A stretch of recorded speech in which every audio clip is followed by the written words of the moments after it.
मित्रों, जब किसी इंसान का विवाह हो जाता है तो वह अपने परिवार से अलग रहना चाहता है अपनी पत्नी के साथ, परंतु यह बिल्कुल ही नासमझी है क्योंकि वह इंसान सिर्फ अपने परिवार से ही नहीं बल्कि उन जिंदगियों को खुशहाल करने से रोकता है जो उसे अत्यंत प्रिय होती है। मित्रों, परिवार को छोड़कर आज तक ना कोई खुश रहा है और ना रहेगा। इसी घटना पर एक कथा व्याप्त है जिसे स्वयं नारद जी ने एक शिष्य को बताई। तो चलिए आज हम वह कथा जानते हैं, लेकिन वीडियो में आगे बढ़ने से पहले आप सभी से निवेदन है कि आप वीडियो को अंत तक जरूर देखिएगा क्योंकि आधा अधूरा ज्ञान सही साबित नहीं होता। मित्रों, एक समय की बात है जब देवर्षि नारद अपनी कुटिया के समक्ष खड़े थे, तब उनके पास उनका शिष्य आता है और कहता है, हे गुरुदेव, मुझे आपसे एक प्रश्न पूछना है। तब नारद जी कहते हैं, कहो बेटा, क्या तुम्हारा प्रश्न है? तब वो शिष्य बोलता है, गुरुदेव, मैंने अपने गांव में देखा है कि कुछ लोग अपने परिवार को छोड़कर बहुत दुखी एकांत में चले जाते हैं, इसका कारण क्या है? तब नारद जी बोले, बेटा, यह प्रश्न पूछकर कलयुग में आने वाले प्रत्येक मानव को एक सीख देने के लिए तुमने बहुत उत्तम प्रश्न किया है। चलो मैं तुम्हें बताता हूँ कि परिवार को छोड़कर लोग क्यों दुखी रहते हैं, लेकिन उसके लिए तुम्हें एक कथा सुननी हो। तब शिष्य कहता है, हे गुरुदेव, कृपया करके मुझे वो कथा सुनाइए। तब देवऋषि नारद जी कथा को सुनाना प्रारंभ करते हैं और कहते हैं, हे पुत्र, किसी जंगल में एक शेर रहता था। उसका नाम दमन था। वो बहुत ही बहादुर था। पलक झपकते ही वो शिकार को पकड़ लेता और सारे उसके दल के शेर आकर उस शिकार को मिलकर खाते थे। नारद जी बोले, हे शिष्य, इस पर उस शेर को ना जाने कितने हिरण और भैंसे नील गाय को मौत के घाट उतार दिया था। उस शेर की काबिलियत की वजह से सब मिलकर शिकार को बड़ी आसानी से मार देते थे। दमन की बहादुरी की वजह से उसके दल के सारे शेर उसे बहुत इज्जत देते थे, लेकिन कहते हैं ना कि जब किसी को ज्यादा इज्जत दी जाए तो उसे मिलने वाली इज्जत की वजह से ही वो घमंडी हो जाता है। वही दमन शेर के साथ भी हुआ। दमन शेर को अपनी काबिलियत पर घमंड हो चला था। उसे लगता था कि उसके दल के सारे शेरों की वजह से ही उसको भोजन मिलता है, इसलिए वे सब उसकी इज्जत करते हैं। वह सोचता था कि यदि वो शिकार करना बंद कर दे तो सारे शेर भूखे मर जाएंगे, परंतु यह सोचना उस दमन शेर की बहुत बड़ी गलती थी। क्योंकि हे शिष्य, नारद जी बोले, क्योंकि उस मनुष्य की कमजोरी होती है कि वो ज्यादा प्रशंसा पाकर घमंड से भर जाता है और उसे घमंड में किसी से भी कुछ बोल देता है। और इसी कारण से उस दमन शेर ने एक दिन अपने साथियों से कहा, देखो भाई, शिकार में तो मैं सबसे मेहनत करता हूँ, तो आज सबसे पहले शिकार मैं खाऊंगा और मेरे खाने के बाद ही तुम लोग खा पाओगे। मुझसे पहले अगर किसी ने हाथ लगाया तो उसका चीर फाड़ में कर दूंगा। नारद जी बोले, हे शिष्य, दमन की ऐसी धमकी सुनकर सारे शेर बड़े अचंभित हुए और आज के इसे क्या हो गया है? यह तो हम लोगों को ही आंखें दिखा रहा है। लगता है इसे अपनी वीरता पर ज्यादा अभिमान हो गया है। दमन के ऐसे व्यवहार से सारे शेर नाराज थे। उसने एक बूढ़ा शेर दमन को समझाने लगा और बोला, देखो बेटा, तुम ये शिकार तो सभी लोग मिलकर करते हैं और उस शिकार के सभी का बराबर योगदान रहता है, तो उनके साथ ऐसा व्यवहार क्यों कर रहे हो? दमन कहता है, बूढ़े काका, क्या कह रहे हो? जितने भी शिकार होते हैं उनसे सबसे ज्यादा मेरी मेहनत होती है। मैं वायु की गति से दौड़कर शिकार का पीछा करता हूँ और उसे पकड़ता हूँ। तुम लोग मेरे पकड़े हुए शिकार और टुकड़े पर जीते हो। मेरा योगदान अधिक है। शिकार पर पहला अधिकार भी मेरा ही है। वही बात मैंने इनसे भी कही थी। मेरे खाने के बाद ही तुम लोग शिकार को खाओगे। नारद जी बोले, हे शिष्य, दमन की घमंड भारी बातें किसी को भी पसंद नहीं आई।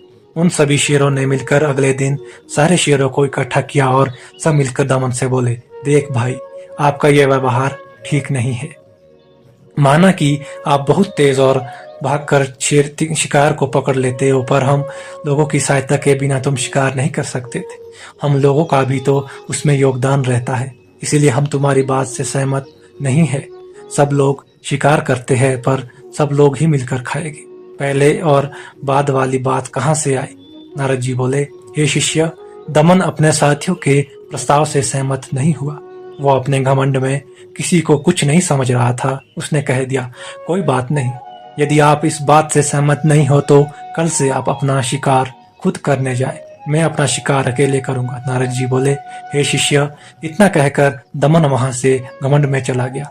अगले दिन इधर दमन को भूख लग रही थी तो भोजन की तलाश में उसने अपने निवास स्थान से निकला और देखा कि जंगल में भैंसों का एक झुंड घास खा रहा था। दमन दहाड़ मारते हुए उनकी ओर बढ़ा और तेजी से झपटा। नारद जी बोले, शिष्य, पहले जो भैंसे शेरों को देखकर भाग खड़े होते थे, आज वो अपनी जगह से हिले तक नहीं थे। इसका कारण बस यही था कि उन्होंने देखा कि उनकी ओर सिर्फ एक अकेला शेर ही आ रहा था। अकेले शेर को देखकर वे इतने भयभीत नहीं होते थे। अब क्या था, उन भैंसों के झुंड ने उल्टा उस अकेले शेर को मारने के लिए टूट पड़े। नारद जी बोले, हे शिष्य, भैंसों के हमले से दमन काफी तरह घायल हो गया। उन्होंने दमन को खूब मारा पीटा और उठा उठाकर पटक पटक कर भागने पर मजबूर कर दिया। उसकी आज सारी हेंकड़ी भैंसों ने मिलकर निकाल दी थी। अब तो वहां से निराश होकर लौट आया और सोचा कि चलो, भैंसों का शिकार तो नहीं कर पाया, लेकिन अब मैं हिरण को अपना शिकार बनाऊंगा। तभी उसने जंगल में हिरणों को देखा और हिरणों का शिकार करने के लिए जब वो उनकी ओर बढ़ा तो सभी हिरण उसे चकमा देकर भाग निकले। क्योंकि दमन अकेला था और अकेला होने की वजह से वो उन हिरणों को घेर नहीं पाया। हिरणों को भागता हुआ देख वह बहुत निराश हो गया। अब वो अपने साथियों की ताकत को समझ चुका था। संयोग से वह शिकार नहीं कर पाया। उसे अपनी करनी पर पछतावा होने लगा। वो अपने मन ही मन सोच रहा था कि मैं अपने साथियों के पास कौन सा मुंह लेकर जाऊं। आगे नारद जी बोले, हे शिष्य, अब तुम्हें पता चल गया होगा कि परिवार ही एक इंसान की ताकत होती है, लेकिन कुछ काम करके संयोग से ही बन पाते हैं। अकेले आपके पास चाहे कितना भी बल हो, आपकी सफलता नहीं पा सकते। दमन का अपने बेकार सा मुंह लिए अपने साथियों के पास पहुंचा और उनसे क्षमा मांगने लगा। देवर्षि नारद जी बोले, पुत्र दमन ने बताया कि वह एक अकेला भागकर शिकार नहीं कर सकता, पर उसे मार नहीं सकता। सबका थोड़ा थोड़ा योगदान करने पर ही वह किसी भी शिकार को मार पाता था। नारद जी आगे शिष्य से कहते हैं, इसी तरह जो व्यक्ति अपने परिवार से, अपने माता पिता भाई बहनों से अलग हो जाता है, उसकी ताकत घट जाती है। वह प्रत्येक कार्य को अकेले नहीं कर पाता। साथ मिलकर ही जितना कार्य कर सकता है वो अकेले नहीं कर सकता। अकेले व्यक्ति का कभी निर्वाह नहीं हो सकता। शत्रु चाहे उसे अपना शिकार मिनटों में बना सकता है।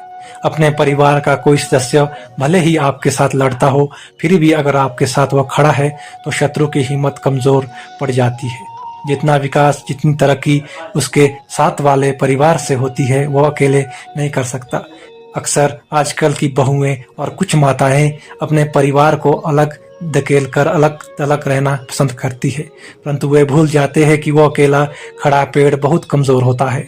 जरा सी आंधी का भी उसे गिरा देता है। समूह के साथ खड़े रहने वाले वृक्षों को भयंकर से भयंकर तूफान भी कुछ क्षति नहीं पहुंचा सकता। इसीलिए सदैव अपने परिवार से, अपने भाई बहनों से जुड़कर रहे और मिलकर उन्नति के शिखर पर बढ़ते जाएं। दोस्तों, नारद जी बोले, शिष्य, मनुष्य को तरक्की के लिए मान अपमान, सर्दी गर्मी को सहते रहना चाहिए, यही समझदारी है। तब वह शिष्य बोला, गुरुदेव, आप मुझे सारी बातें समझ आ गई है। मित्रों, मैं उम्मीद करता हूं कि आपको ये वीडियो पसंद आया होगा। आपने एक निवेदन है कि आप अपने परिवार के साथ जुड़कर रहिए, उनके दुख सुख में उनका साथ दीजिए, तभी आप आगे तरक्की कर पाएंगे। साथ ही आपको हमारी ये वीडियो पसंद आई है तो वीडियो को लाइक करके चैनल को सब्सक्राइब कर लीजिए, ताकि हमें ऐसी ही वीडियो बनाने के लिए मोटिवेशन मिलता रहे। मिलते हैं एक और नई वीडियो में। दोस्तों के साथ शेयर करिए। तो अपने परिवार से अलग होना चाहते हैं और कमेंट सेक्शन में हर हर महादेव लिखिए। आगे मिलते हैं नई वीडियो में। वीडियो देखने के लिए धन्यवाद।